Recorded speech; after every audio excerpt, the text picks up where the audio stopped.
Hi friends, welcome to our very first Makers Meet Art Spark. I am so excited to share with you our art making for this week. We are going to make our very own paintbrushes.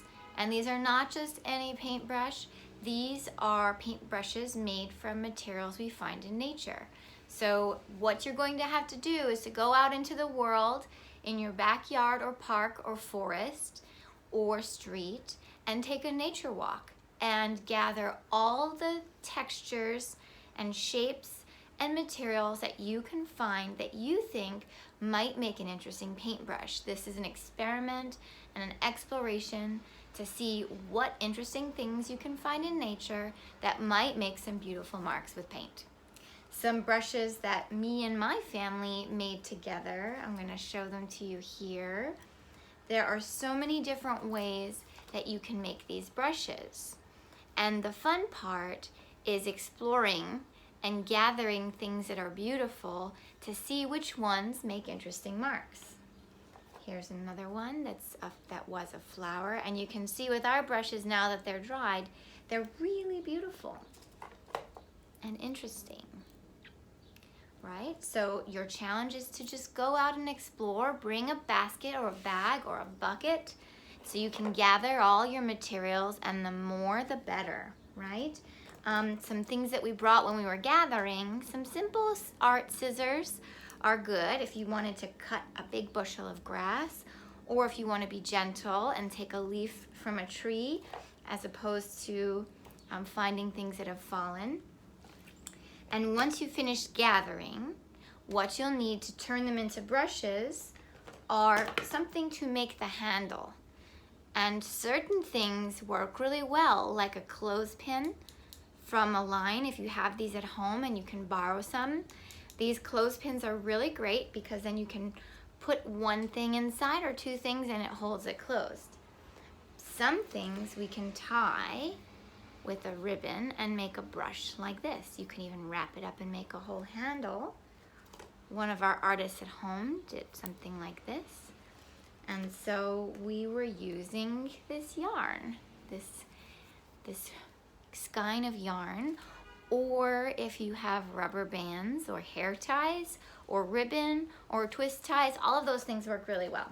And we were gathering sticks, and if sticks aren't handy, a pencil can work really well if you can borrow a pencil, and even chopsticks.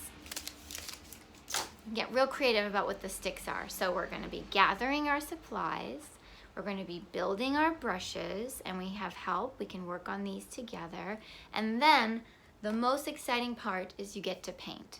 And this, you have to approach this like a scientist and try out each brush and see what different kinds of marks they make. We're not worried about what this looks like in terms of a beautiful picture. This is an exploration to see what marks you make.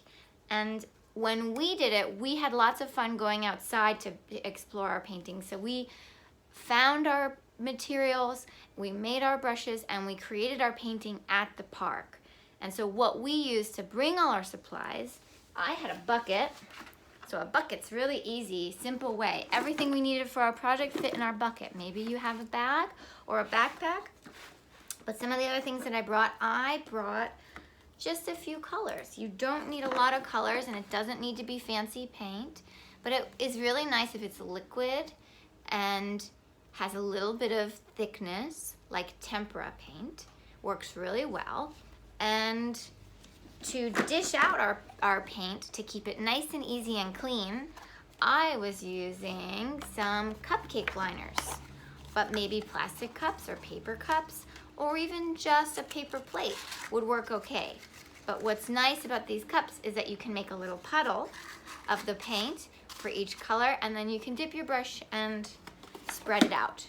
One last really great art supply that I love, and this one isn't one that you may have at home, but I want to show it to you in case you're inspired to get it.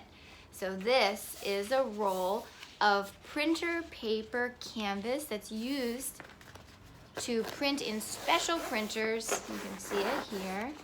It's canvas on one side, and it has primed for painting on the other side. And this is a big roll, and I can just roll it out and cut a piece, and it's really strong. So when you're outside and you're painting, this material is really durable, and you can lay it out wherever you are, on the sidewalk or in a safe part of a driveway or in your backyard in the grass, are just a couple of ideas of how you can lay this out. But if you don't have this at home just yet, a big piece of paper or a brown bag, shopping bag from the supermarket, get really creative about what you can use. Because remember, this isn't a project about the painting as much as it is about the journey and the exploration.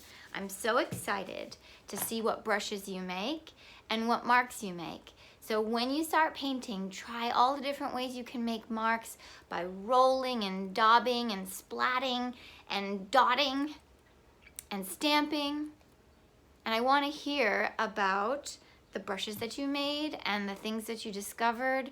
So young artists and our caregivers, please do come on back into the space and share with us what you made. I'd love to see photos and videos and messages about what you did. So let's get started making.